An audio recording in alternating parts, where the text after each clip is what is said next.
क्या हाल है बच्चा लोग? तैयारी चल रही है? बढ़िया।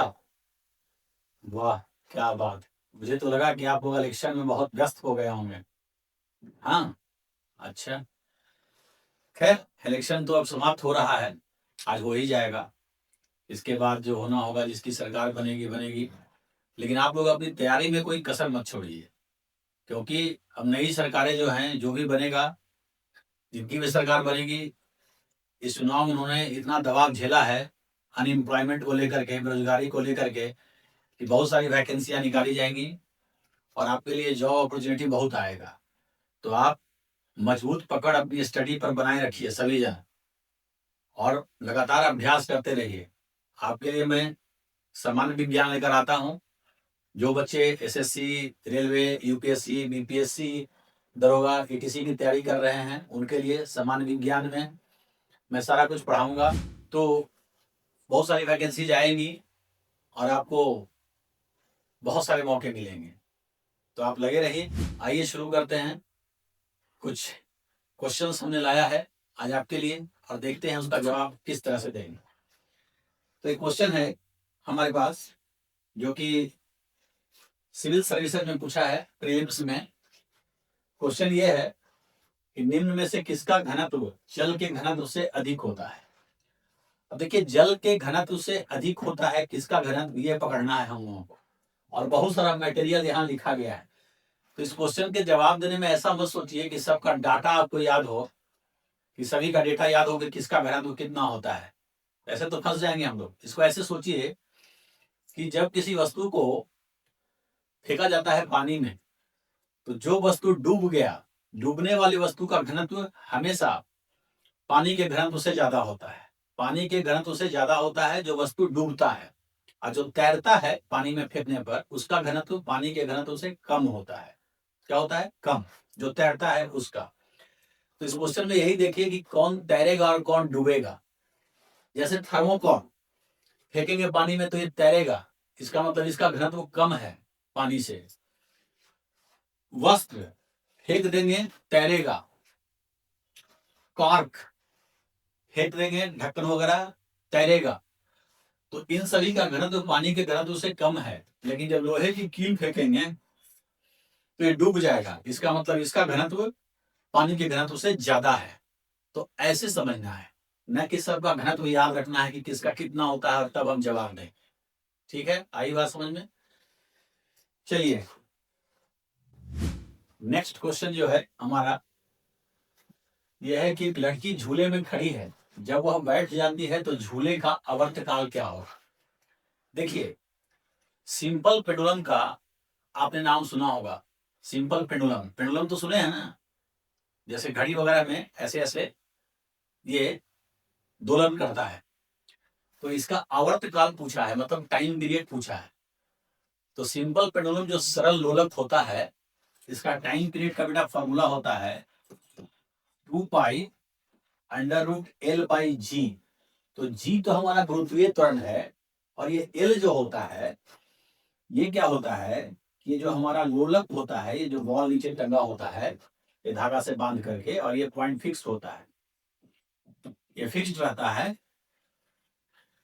और इसको हम लोग ऑसिलेट कराते हैं, इसको ऐसे हल्का सा पुश करके छोड़ देते हैं तो ये दोलन करता है। तो यहाँ जो एल है, ये जहां पे हम फिक्स किए हैं इसको, जिस छोर को, वहां से लेके इसके सेंटर तक की दूरी है, सेंटर तक की दूरी एल होता है। इसके सेंटर से जो लोलक है, जो बॉडी जो बांधे हैं धागा से, और जो पॉइंट फिक्स किया है उसके बीच का ये दूरी है एल। तो अगर एक लड़की को हम मान लें कि यही लड़की है और ये झूला है, रस्सी से लटका हुआ है, और ये लड़की है, तो पहले क्या थी, वो खड़ी थी, अब बाद में बैठ गई। तो उसका जो सेंटर है, ये सेंटर ऑफ ग्रेविटी जो नाभि पे होता है, ये बैठने से क्या, जैसे खड़ा है तो ऊंचा है, बैठ जाएंगे तो ये नीचे चला जाएगा। नीचे चलने से क्या होगा कि एल बढ़ जाएगा, ये दूरी बढ़ जाएगा। तो दूरी जब बढ़ जाएगा तो ये बढ़ाने से इसका जो आवर्त काल है, टाइम पीरियड, ये बढ़ जाएगा। तो बढ़ जाएगा टाइम पीरियड, उसका बढ़ जाता है, आवर्त काल बढ़ जाता है। आवर्त काल बढ़ने का मतलब है कि इसका जो दोलन है, ऑसिलेशन है, धीरे धीरे होगा। पहले जितना फास्ट हो रहा था, अब ये धीरे धीरे होगा। मतलब जाने और आने में अब ज्यादा समय लेगा, बढ़ने का ही मतलब हुआ। ठीक है ना, आई बात समझ में? चलिए, एक क्वेश्चन आरआरबी में पूछा है। एक्चुअली आरआरबी का बड़ा फेवरेट टॉपिक रहा है फिजिक्स। मैं देखता हूं कि बहुत क्वेश्चन पूछता है फिजिक्स से, बिल्कुल मतलब क्वेश्चन की भरमार कर देता है। तो आइए जरा इसको देखते हैं, इस क्वेश्चन में क्या है। इसमें कहता है कि m द्रव्यमान वाला कोई कण r त्रिज्या के वृत्त पथ पर रैखिक संवेग p के साथ गति कर रहा है, उस पर कार्यरत अभिकेंद्र बल क्या है? अभिकेंद्र बल का मतलब होता है सेंट्रीपिटल फोर्स, सेंटर की ओर, केंद्र की ओर लगने वाला बल।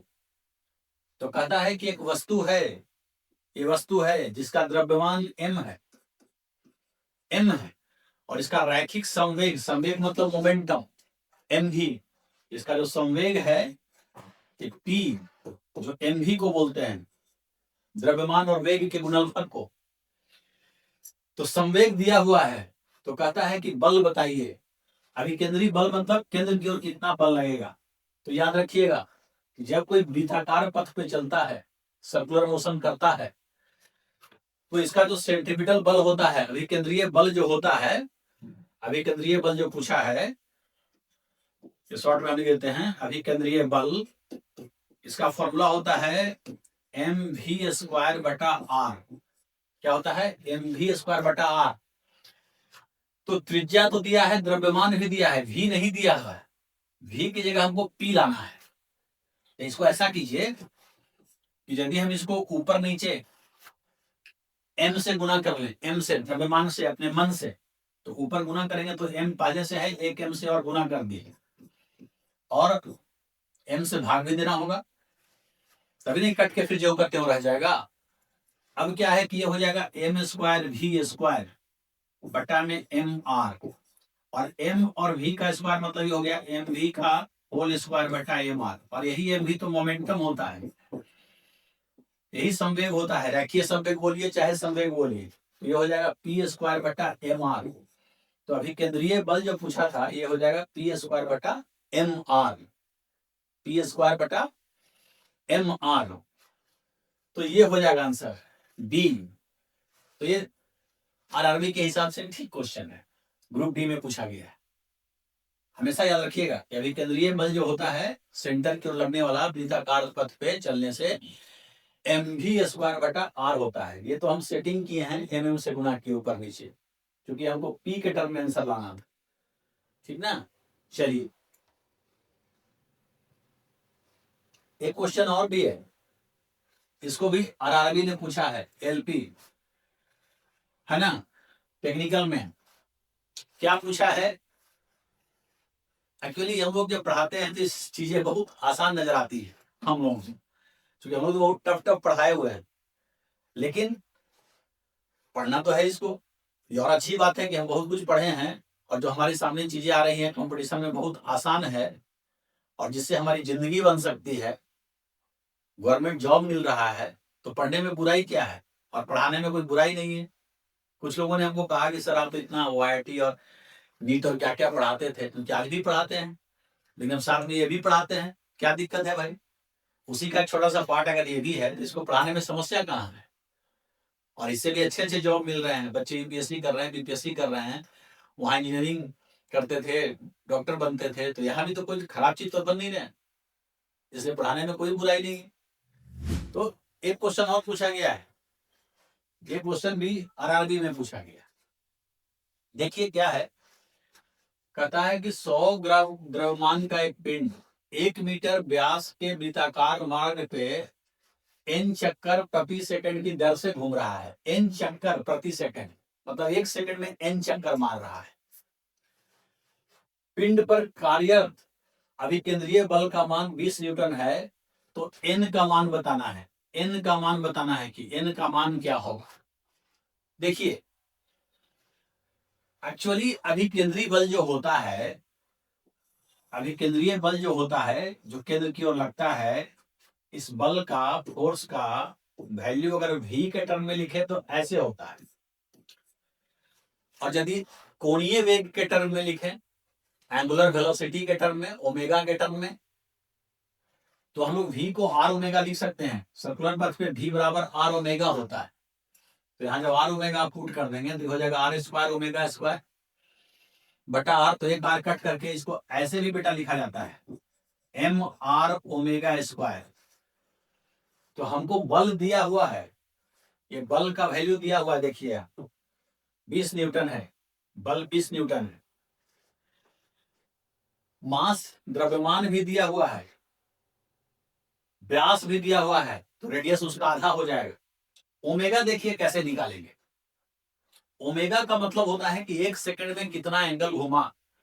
कोई वस्तु वृत्ताकार पथ पे 1 सेकंड में जितना एंगल घूमता है, कोण घूमता है, उसी को एंगुलर वेलोसिटी बोलते हैं, कोणीय वेग बोलते हैं। इसका आप एक फॉर्मूला याद रखिए कि अगर कोई वस्तु n चक्कर मार रहा हो, n चक्कर लगा रहा हो और टाइम t ले रहा हो, समय t ले रहा हो n चक्कर मारने में, तो उसका कोणीय वेग होता है 2 पाई n बटा t। क्या होता है? 2 पाई n बटा t। तो यहां पर क्या है कि n चक्कर मारा है और प्रति सेकंड मारा। तो n चक्कर मारा और प्रति सेकंड मतलब 1 सेकंड में मारा। तो इसको ऐसे लिख दीजिए कि n चक्कर तो मारा लेकिन पर सेकंड तो टाइम 1 ले लीजिए, तो ओमेगा भी निकल गया। अब पुट कर दीजिए तो जो हमारा बल होगा 20 दिया हुआ है 20 और द्रव्यमान है ग्राम में, इसको आप केजी में लीजिएगा तो 1000 से इसको भाग लीजिए तो 0.1 केजी हो गया। व्यास दिया हुआ है डायमीटर, इसका हाफ कीजिए तो त्रिज्या हो गया। और ओमेगा स्क्वायर है तो ओमेगा स्क्वायर कीजिएगा तो हो जाएगा 4 पाई स्क्वायर n स्क्वायर। और हमको n का वैल्यू पूछा है, तो देखिए इसको कैसे करेंगे। 2 से 2 कट गया, 0.2 हो गया, तो n स्क्वायर की वैल्यू हो जाएगी 20 अपॉन ये हो जाएगा 0.2, ये मल्टीप्लाई कर दिए पाई स्क्वायर। और इसको यदि आप डेसिमल हटाएंगे तो 200 हो जाएगा, डेसिमल हटेगा तो 200, तो 200 बटा 2 हो जाएगा। यहाँ हो जाएगा ना 200 बटा 2 यानी कि 100 बटा पाई स्क्वायर हो गया। और यहाँ n स्क्वायर निकला ये, तो n स्क्वायर जब निकला तो हमको तो n पूछा है। n जब यहाँ से निकालिएगा तो इसका रूट चढ़ा दीजिए। तो रूट जब आप चढ़ाएंगे तो 100 का 10 हो जाएगा, पाई स्क्वायर का पाई। तो n की वैल्यू बेटा हो जाएगी 10 बटा पाई, और 10 बटा पाई ऑप्शन हमारा ये है बी नंबर। तो ये ऑप्शन सही हो जाएगा। आ रही बात समझ में? ऐसे सोचिए, ये फॉर्मूला हमेशा याद रखिए, VVI है। कौन सा फॉर्मूला याद रखेंगे कि यदि कोई वस्तु n चक्कर मारता हो और समय उसमें t लगता हो तो ओमेगा का वैल्यू होता है 2 पाई n बटा t। और यहाँ पर t 1 सेकंड था, हमेशा 1 सेकंड रहे कोई जरूरी नहीं है, कभी कभी पर मिनट लिखा रहेगा। तो पर मिनट लिखा रहेगा तो 1 मिनट में यहाँ 60 सेकंड होता है, तो 60 पुट करना पड़ेगा, ठीक कीजिए। ठीक है, चलिए, तो इतना क्वेश्चंस था। तो बच्चों आज कुछ वैसे क्वेश्चंस लेकर के मैं आया जो कि रेलवे में और सिविल सर्विसेज में पूछा गया था। आप इन क्वेश्चंस को एक बार देखिए और यदि आपको अच्छा लगे तो हम तक पहुंचाइए। और कुछ बच्चे क्वेश्चंस भी पूछते हैं हमसे, तो मैं उनका जवाब देता ही हूँ, वीडियो बनाकर भी देता हूँ, मैसेज में भी देता हूँ। तो यदि आपके मन में कोई ऐसा प्रश्न आता है तो आप जरूर हम तक पहुंचाइए। मैं हमेशा प्रयास करता हूं कि बच्चों के जो क्वेश्चंस हैं उनकी जिज्ञासा को मैं शांत कर सकूं, उनको कुछ बता सकूं। तो आज के लिए बस इतना ही। हम लोगों से जुड़े रहिए और महादेव की कृपा से अपनी स्टडी स्वस्थ रहते हुए आगे बढ़ाते रहिए। और मैं आशा करता हूं कि आपको अपनी मंजिल जल्द मिलेगी, ऐसी हमारी शुभकामना है। आज के लिए इतना ही। आप सभी का आभार, बहुत बहुत धन्यवाद।